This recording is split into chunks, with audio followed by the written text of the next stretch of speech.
Sabe, tem uma frase na Bíblia, lá em Efésios, que sempre me deu um nó na cabeça. Irai-vos e não pequeis. Peraí, como assim? É tipo um convite para sentir raiva, uma permissão, mas ao mesmo tempo já vem um aviso para não errar. A gente cresce ouvindo que sentir raiva é ruim, que é o começo do problema. Então, o que essa instrução quer dizer de verdade? É a pergunta de R$ 1 milhão, né? E é exatamente por isso que os materiais que a gente analisou são tão fascinantes. Eles mergulham de cabeça nessa aparente contradição para mostrar algo surpreendente. A proposta não é se tornar uma pessoa que nunca sente raiva, o que, vamos combinar, seria impossível, mas sim se tornar mestre dessa emoção. Ah, O argumento central é que a raiva em si é neutra. É como fogo, sabe? Pode aquecer a sua casa ou pode queimar tudo. Onde mora o pecado não é no sentir, mas no que a gente faz com o que sente. entendi. Então não é sobre reprimir a emoção, é sobre direcionar. A nossa missão aqui, então, é usar esses estudos para diferenciar o que seria uma indignação que constrói de uma fúria que destrói. E pelo que eu vi, os textos usam uns exemplos bem fortes para deixar isso claro. Bora começar a desempacotar isso. E o ponto de partida já é um que quebra totalmente as nossas expectativas. O material nos joga direto na cena de Jesus no templo. A gente tem aquela imagem dele sempre sereno, falando em parábolas, e de repente ele tá lá virando mesa com um chicote na mão, expulsando gente. Ele não tá só contrariado, ele tá furioso. Como é que essa cena de fúria total se encaixa na ideia de irar-se e não pecar? Ele não cruzou a linha ali? Essa pergunta é a chave de tudo. E a análise que temos aqui é muito cuidadosa em mostrar por que ele não cruzou a linha, não? A ira de Jesus naquele momento é classificada teologicamente como ira santa ou indignação justa. E o que a diferencia de uma raiva comum, a nossa raiva do dia a dia, são basicamente dois fatores: a motivação e a ação. Ok, vamos por partes. A motivação. O que estava por trás daquela explosão toda? Não era nada pessoal, ninguém o ofendeu diretamente, não era sobre o ego dele, sabe? A raiva era direcionada a um sistema de corrupção que estava rolando ali. O templo, que deveria ser um lugar de oração para todo mundo, tinha virado um mercado, um lugar de exploração financeira. Principalmente dos mais pobres, que vinham de longe para adorar. A motivação dele era a defesa da santidade de um princípio e a proteção dos vulneráveis. Ah, então a grande virada de chave é essa. Não é sobre sentir a raiva, mas sobre por que eu sinto. Não era vocês me desrespeitaram, era vocês estão profanando algo sagrado e explorando pessoas. Isso muda completamente a perspectiva. A gente tende a achar que a emoção em si já é o erro. Exatamente. E aí vem o segundo ponto: a ação. Mesmo no auge da fúria, a ação dele foi corretiva, e não de aniquilação pessoal. Ele virou as mesas do comércio, expulsou os animais. Ele atacou o sistema que estava errado. O objetivo era purificar o lugar, restaurar o propósito original. Ele não saiu agredindo os cambistas para machucar. A força foi usada para deter uma injustiça, não para destruir as pessoas que a praticavam. É uma distinção sutil, mas fundamental. A raiva dele tinha um propósito de restauração. E isso me faz pensar em outros exemplos. Os textos mencionam mais algum caso para a gente comparar? Sim, e a comparação deixa tudo mais claro. Pensa na história de Caim e Abel, lá no comecinho da Bíblia. Caim também sentiu uma raiva imensa. Mas qual era a motivação dele? Pura inveja. O sacrifício do irmão foi aceito e o dele não. Foi uma ferida direta no ego. E qual foi a ação dele? Ele não tentou corrigir um sistema ou restaurar um princípio. Ele atraiu o próprio irmão para o campo e o matou. Nossa, que contraste brutal. De um lado, uma raiva que quer limpar a casa. Do outro, uma raiva que quer queimar a casa com o irmão dentro. Perfeito.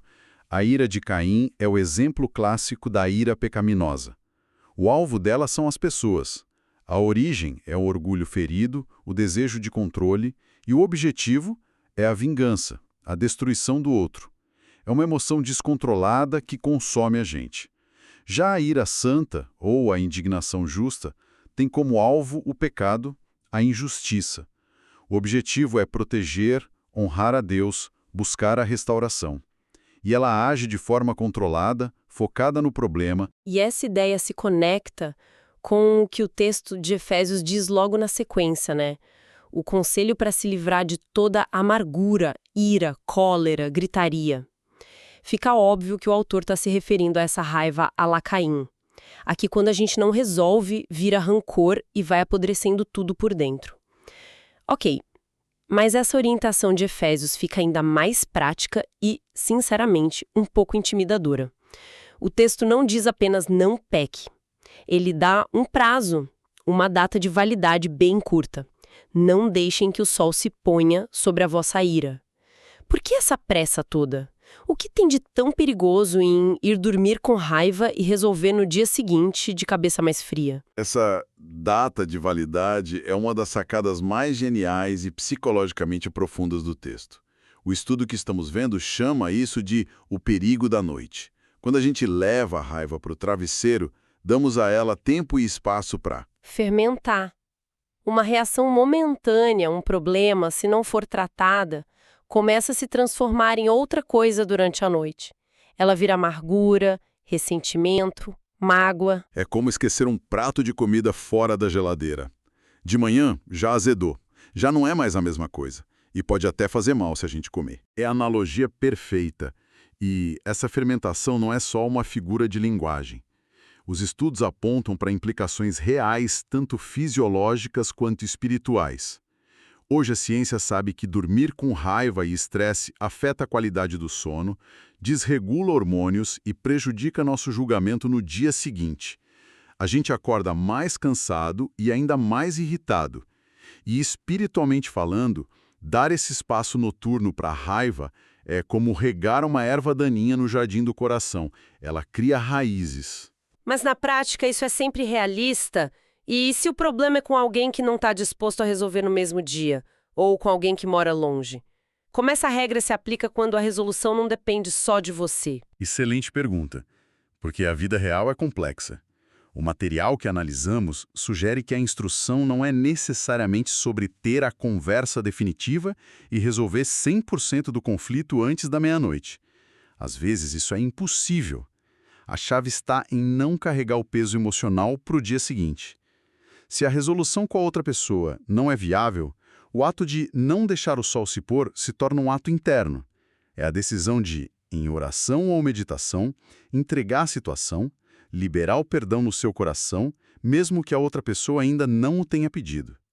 É se recusar a ser refém daquela emoção. Entendi. Então é sobre zerar o seu próprio contador de rancor antes de dormir, para que a dívida emocional não se acumule. Isso faz muito sentido e se conecta com outra citação que vi no material, do Salmo 4, que diz algo como: quando vocês ficarem irados, não pequem. Ao deitar-se, reflitam nisso e aquietem-se. A interpretação era que, no calor do momento, a melhor reação talvez seja o silêncio, a quietude do leito, para se acalmar antes de agir. Exato. É o freio de emergência. Pare, respire, reflita. Não reaja no impulso.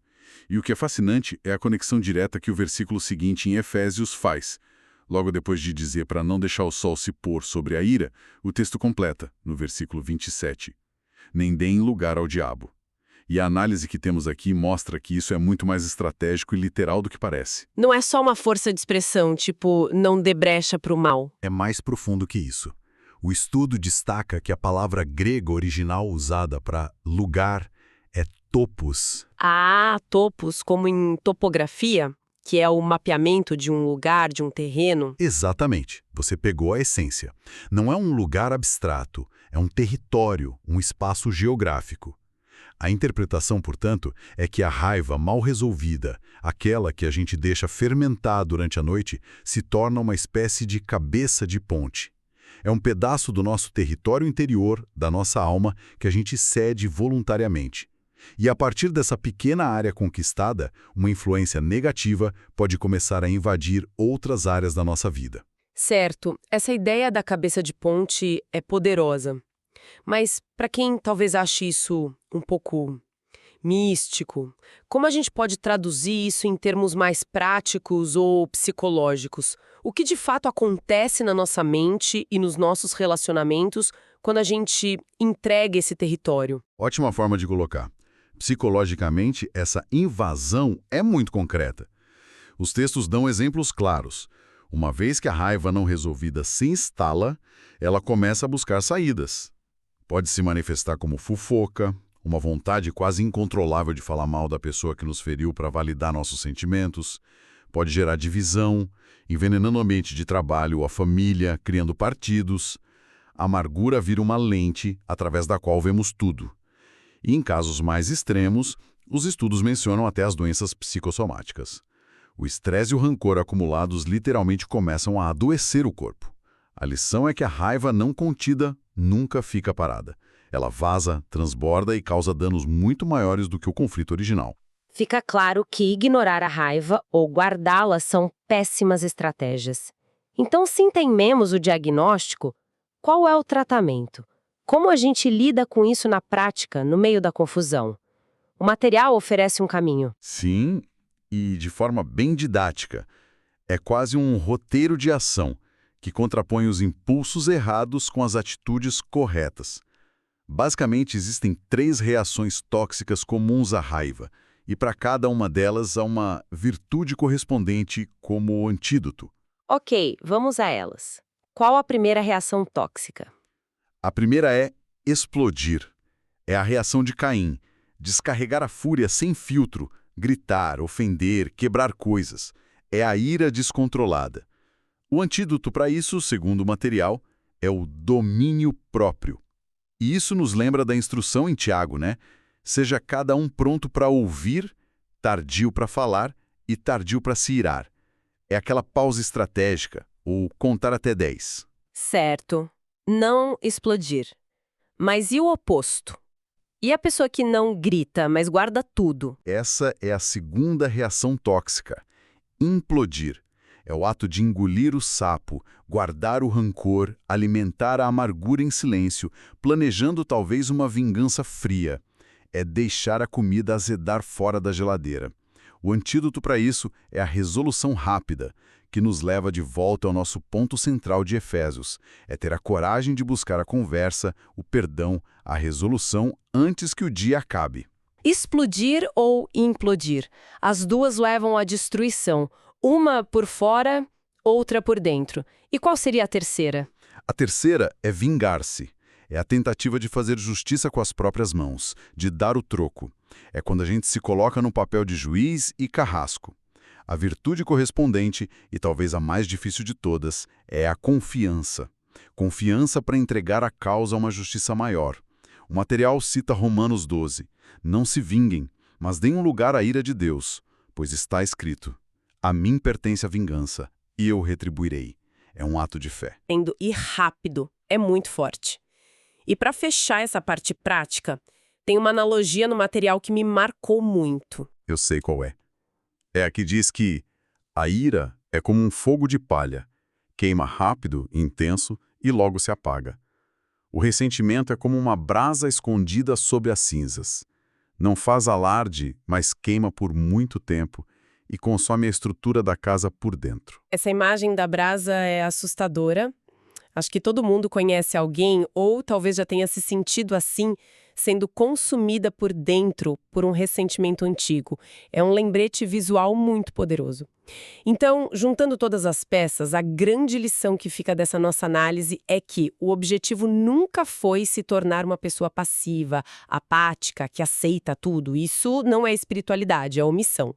O convite de irai-vos e não pequeis é para sermos inteligentes e fortes, donas das nossas emoções, é para sentir a indignação contra a injustiça, contra o que está errado, mas sem deixar que essa energia nos transforme em pessoas amargas, cínicas ou vingativas. Exatamente.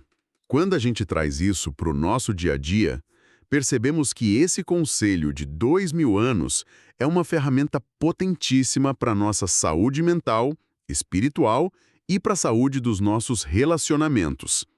A chave, como os textos sugerem o tempo todo, é desenvolver o hábito de fazer um diagnóstico rápido da nossa própria raiva. De onde ela vem? De um ego ferido ou da percepção de uma injustiça real? O que ela quer? Destruir ou restaurar? Essas duas perguntas mudam tudo. Mudam tudo. E isso nos leva a uma última provocação, um pensamento para levar adiante.